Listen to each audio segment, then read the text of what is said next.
ഏത് ജോലി തിരഞ്ഞെടുക്കണമെന്ന സംശയത്തിലായിരുന്നു ഇതേപോലെ തിരുവനന്തപുരം തിരുവല്ലം സ്വദേശിയായ ഒരു പ്ലസ് ടുക്കാരൻ. ആർട്ടിഫിഷ്യൽ ഇന്റലിജൻസിലെ ഗവേഷണങ്ങളിലൂടെ പുത്തൻ സാങ്കേതിക വിദ്യകളാണ് സിദ്ധാർത്ഥ് ഇപ്പോൾ ലോകത്തിന് മുന്നിൽ തുറന്നു വെച്ചിരിക്കുന്നത്. വിദേശത്ത് നിന്ന് ഉൾപ്പെടെ തൊഴിലവസരങ്ങളൊക്കെ ആ കുട്ടിക്ക് ലഭിച്ചിട്ടുണ്ടായത്. പക്ഷേ ആ പ്ലസ് ടുക്കാരൻ തിരുവനന്തപുരത്ത് ഇപ്പോൾ ഇഷ്ടമുള്ള ജോലി ചെയ്യുകയാണ്.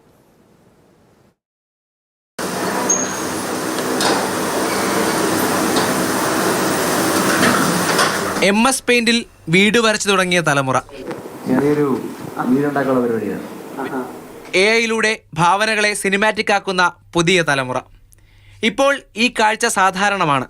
എന്നാൽ ChatGPTയും AI-യും സജീവമാകും മുൻപ് അതിൽ ഗവേഷണം നടത്തിയ വിദ്യാർത്ഥിയെ പറ്റിയാണ്. ഒരു അസൈൻമെന്റ് ഉണ്ടായിരുന്നു എനിക്ക് കിട്ടിയെന്ന് പറഞ്ഞാൽ ഛത്തീസ്ഗഡിനെ കുറിച്ച് എഴുതാനായിരുന്നു. ഛത്തീസ്ഗഡിനെ കുറിച്ച് ന്യൂസ് ആർട്ടിക്കിൾ വായിച്ചിട്ട് അത് തന്നെ എനിക്ക് വേണ്ട ഒരു ഡിസൈനിൽ ആർട്ടിക്കിൾ എഴുതി തരുന്ന ഒരു സിസ്റ്റമാണ് ഉണ്ടാക്കിയത്. പക്ഷേ എൻ്റെ ഉള്ളിൽ ഒരു വിഷമം ഉണ്ടായിരുന്നു, ഞാനിനി ചെയ്തത് തെറ്റാണോ. പക്ഷേ അത്രയും ഞാൻ അത് ഉണ്ടാക്കാനിട്ട എഫർട്ടാണ് ആ മാർക്കിന് കിട്ടാൻ കാരണമെന്ന് മനസ്സിലായപ്പോഴാണ് അതൊരു പ്രോജക്റ്റ് അല്ല പ്രോഡക്റ്റ് ആണെന്ന് എനിക്ക് മനസ്സിലായത്. കമ്പ്യൂട്ടറിനോടുള്ള താല്പര്യം AI മേഖലയിലെ ഗവേഷണത്തിലേക്ക് കടന്നു. 17-കാരൻ AI-യിൽ വികസിപ്പിച്ച സാങ്കേതിക വിദ്യ ഇന്ന് പല സ്വകാര്യ കമ്പനികളും ഉപയോഗിക്കുന്നുണ്ട്. പിന്നാലെ പലയിടങ്ങളിൽ നിന്ന് കണ്ണഞ്ചിപ്പിക്കുന്ന തൊഴിലവസരങ്ങൾ തേടിയെത്തി. ഒടുവിൽ തിരഞ്ഞെടുത്തത് IQEDന്റെ വഴി. ശാസ്ത്രീയമായ പഠനരീതി വിദ്യാർത്ഥികൾക്ക് പരിചയപ്പെടുത്തുന്ന പദ്ധതിയാണ് IQED.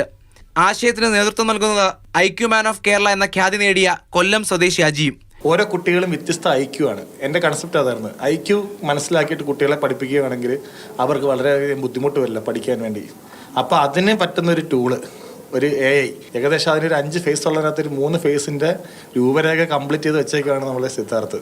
ഒരു ക്വസ്റ്റ്യൻസ് കൊടുത്തു കഴിഞ്ഞാൽ അത് ആ കുട്ടി ഏത് കുട്ടിയാണോ ആ കുട്ടിയുടെ IQ നിലവാരത്തിനനുസരിച്ച് അത് പ്രസൻറ്റ് ചെയ്ത് കാണിക്കുക എന്നുള്ളതാണ്. വളരെ അമാസിംഗ് ആണ്. പുറം രാജ്യത്തു നിന്ന് പല ഓഫറുകളും വന്നിട്ടുണ്ട്. പുറത്തുള്ള രാജ്യങ്ങളിൽ നിന്നായതുകൊണ്ട് മാത്രമാണ് പോകാത്തത്. ഇപ്പോൾ സ്വന്തമായിട്ട് എൻ്റെ രാജ്യത്തിന് വേണ്ടി എന്തെങ്കിലും ചെയ്യണം, ഇതാണ് എനിക്കുള്ളത്. പുതിയ പഠന രീതി, ആ പഠന രീതി പല കുട്ടികൾക്ക് അവരുടെ ജീവിതങ്ങളിലെ മാറ്റങ്ങൾ കൊണ്ടുവന്നു. ആ ഒരു എഫർട്ടിലേക്ക് എനിക്കും കൂടെ ഇനിഷ്യേറ്റീവിൽ എനിക്കും കൂടെ ഒരു ഭാഗമാകാൻ കഴിയുമെന്ന് പറയുന്നത് ഒരു വലിയ കാര്യമാണ്. കഥ അവസാനിക്കുമ്പോൾ ചോദിക്കുന്ന ഒരു കാര്യം, നമുക്കിതൊക്കെ സാധിക്കുമെന്നുള്ളതാണ്. എല്ലാത്തിനും താല്പര്യം മതി. താല്പര്യമുള്ളവന് നമ്മുടെ ചുറ്റുപാടും തന്നെ ഇതിനുള്ള റിസോഴ്സ് ഒക്കെ ഉണ്ട്. അതൊക്കെ വായിച്ച് പഠിക്കുക എന്നുള്ളതേ ഉള്ളൂ.